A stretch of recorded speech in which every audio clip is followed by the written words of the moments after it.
everyone. Unfortunate news, this is still a Muse Kits unboxing video with me using the May supplies.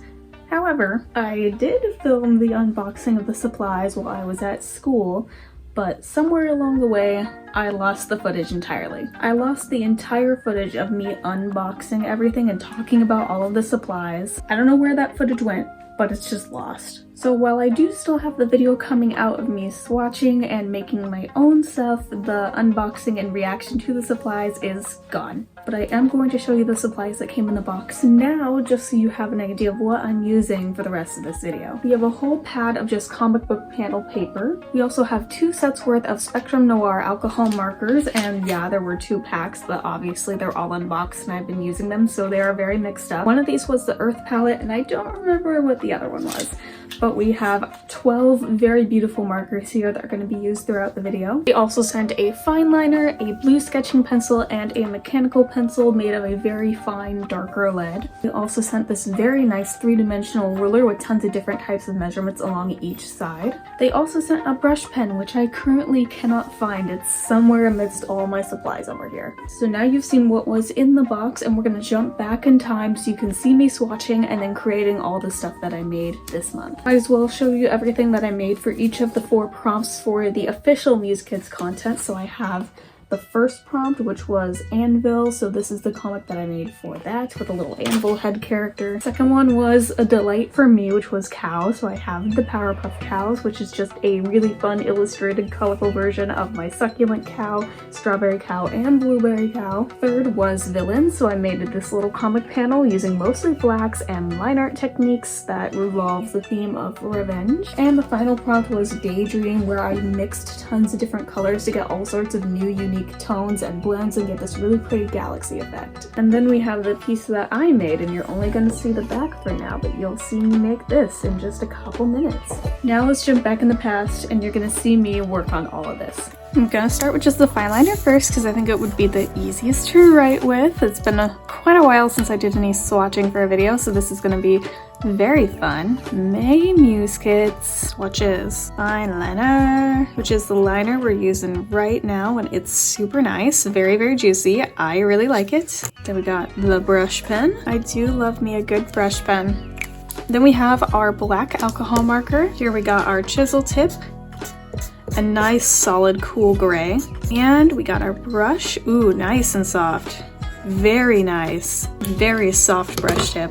Then we've got our, what brand is this actually? I would really like to know. All right, this is a metal drafting pencil. Ooh, I like it. It feels good. It's very smooth lead. We got our zebra blue pencil. Again, very nice for doing sketches or final sketches. Then let's see, we break into the alcohol markers after this. Let's get the manga colors out. Oh my god, we got coloring pages! I don't know who these characters are, but I like them. They're so pretty. I might have to keep those coloring pages because they're pretty. They're very pretty. Let's get these colors out. So excited to test them. Looks like they are brush tips as well. Really curious to see how pink this is because right now we don't have too much of a skin tone. Ooh, very bright pink. Very nice. Very pretty. Ooh, okay, that's a decent skin tone. And we got the orange.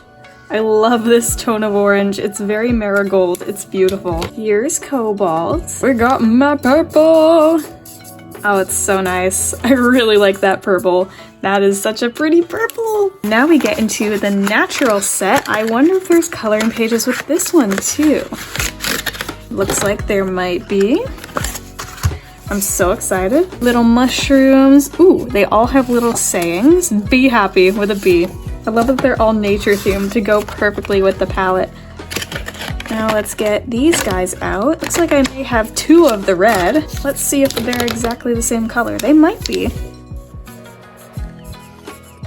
Looks like they may be the same color. Red and red. We have the same color here, so we do have 1 repeat. This one is called Oak Tree. Ooh, I like that color a lot. That is a good brown. That is a very good brown. And here we got highlighter neon green yellow, a yellowy green. And we have a very nice deep dark natural green. I love that it's not emerald. That makes me really happy. We got a very nice pale blue. I love that so much. Now I want to see what'll happen if I blend a couple of the colors together. So what I'm going to do is I'm going to lay down the skin layer first. And I'm going to try to get the brown. I just want to try to get a little more variation in the skin. And basically, if you don't know, the way you blend alcohol markers is just by layering them on top of each other and letting the ink fade. That's really all there is to it. I definitely approve of these. These are nice. These are very, very nice. Now let's see just how many other variations in skin tones I can get. A little bit more tan of a skin tone. There we go. And then I want to try mixing these two together. Ooh, very nice warm chestnut color. Now the question, the moment of truth, is how much this bleeds through the back. It bleeds quite a bit, especially when you layer a lot of heavy ink. So that's one thing to be aware of when you're using alcohol markers, if you didn't already know, is to be aware of how alcohol markers bleed through paper. It's always a good idea to have something underneath your paper so that way you're not accidentally bleeding through to damage other paper that you could have otherwise used. So it's always nice to stick like a plastic sheet or just other pieces of scrap paper in there to catch all that extra ink, just so you're not damaging other pieces of paper.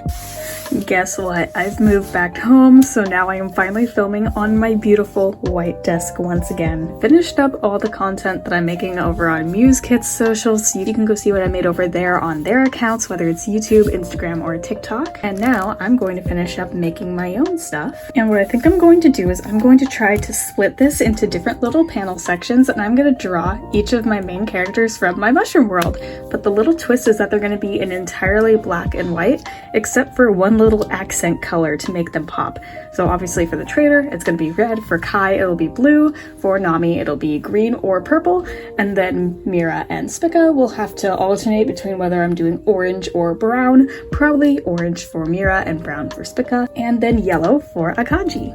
So at first I thought I was going to have room to do 6 panels, one for each of my main characters, but that didn't end up happening. I ended up using 3 panels, which I'll mention again later once I'm done with the piece. I just paired my characters together, which was pretty easy because I usually pair them together anyway. The trader and Kai are always together, so I pair them together. Usually Mira and Akaji are together, and then Spica and Nami, so it was pretty easy to pair them up into groups of 2 so I could fill them out in 3 panels. The only thing that was really difficult was choosing what color to do for Akaji, because unlike all the other main characters, he doesn't really have a pop of color. His entire color scheme is very much just this muted brownish yellow beige color palette, and there's not really any one pop of one distinct bright color in him. Though in the end I decided to go with the brighter yellow color just because I felt like that was what matched him the most out of all the colors that I was given. Again, you can see by his character design here on screen that he doesn't really have any one major pop of color, and that's because the mushroom he's based on is mostly just browns and beiges. But I feel like the yellow represents him well enough. I didn't do anything too out of the norm or exciting with this piece. I just used a method that I usually use whenever I'm doing something that has very limited colors, which is I just use a very solid, just basic flat layer of the color, and then I use line art to shade over it. You've seen me do it dozens of times before with other pieces. It's a very common technique that I like to use, and I just used it here.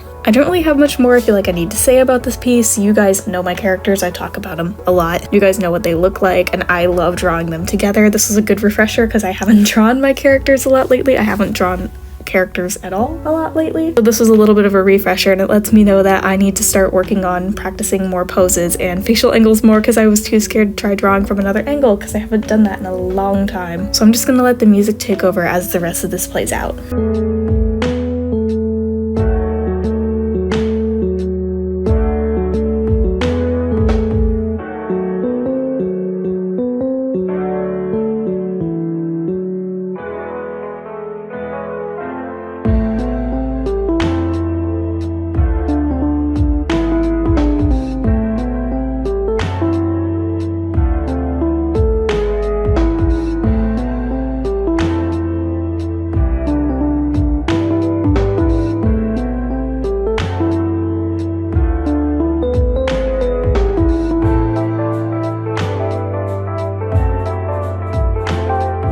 Alrighty, here we are. This is the piece that I decided to make. I was able to fit all my characters in there. As you can see, I didn't get the 6 panels like I wanted. I had to switch to 3 with my characters paired up, which ended up working perfectly because I already somewhat do have them split into pairs. And this is what ended up coming out of that. Each character has their own distinct color palette, obviously. Really tried to focus on making sure that each character looks unique. They all look different. You can tell which one is which. And you can see I played around with doing quite a bit of line work with the fine liner to really add in those details and shadows where there's less color. And that is going to be everything for this video. Don't forget to go check out the content that I made over on the Muse Kits socials, and of course you can check out all the other videos on my channel. My Etsy store is also open now, so be sure to go check out my Etsy store and support me in my business. And of course, like, comment, and subscribe if you feel so inclined, and I'll see you all in my next video. Bye everybody!